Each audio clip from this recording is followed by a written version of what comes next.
Jesus is going up to Jerusalem, but before he enters those gates for the last time, we have a small but important incident involving brothers and disciples, James and John.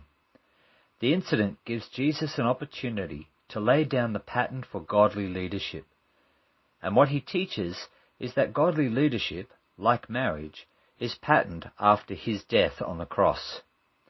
What James and John want, and what they ask for, is the kind of position that will increase their power, glory, and authority.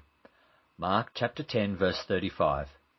And James and John, the sons of Zebedee, came up to him and said to him, "Teacher, we want you to do for us whatever we ask of you.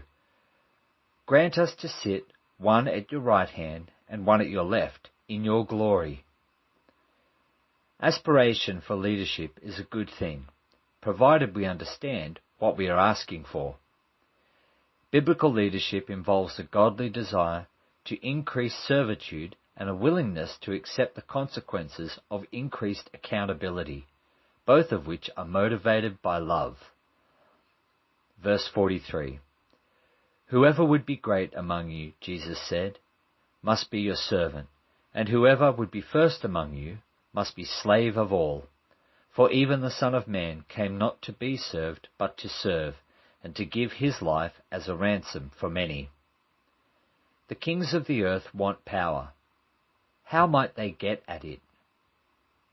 By increasing the number of slaves available to serve their interests. Interests that are typically centered around the food on the table. Interests that revolve around their appetites. And so, in the ancient Mesopotamian tradition, like so many others, the god Marduk is believed to have created mankind in order that they might feed the gods. By contrast, the Bible tells us of a God who created a garden of food in order to feed his people. The kings of the earth want authority. Why might they want it? They want it in order to rise above accountability. They want the kind of authority that makes them untouchable. God had in mind to give the throne of heaven and earth to his Son, Jesus. How would Jesus be exalted to the throne above all thrones? By doing precisely the opposite. Jesus left the glory of heaven and laid aside his divine attributes in order to serve humanity. But far from reducing accountability, this greater service leads directly to greater accountability and greater sacrifice. And so to James and John, Jesus responds in verse 38, "You do not know what you are asking.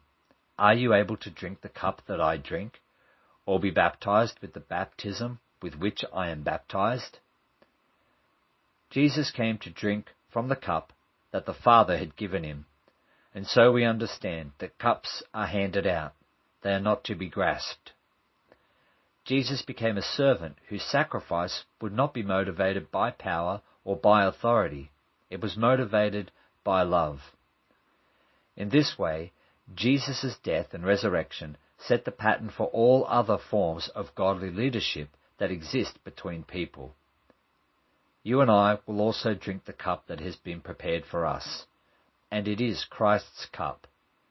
That means that we will all share in his government in some way. But it also means that we will share in his sufferings, sacrifice, and service.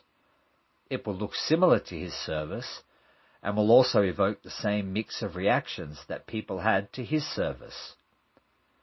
James and John would serve in a way that drew attention to and reflected the life, death, and resurrection of Jesus. Their service would sound like his service. Its tone would echo his tone, their meekness, his meekness. But their sphere of authority and their call to serve would also have some differences. For example, they would not serve or suffer in precisely the same way, but they would serve and suffer for the same things. In the same way, our calling and our service will differ in its appearance. The call to serve as a mother will look different from that of a father, or a bank manager, or a wedding planner. But it will be grounded in and built upon the same principles of sacrifice and service that we see in Christ. We will be poured out, and the goal will be the same, the redemption of many.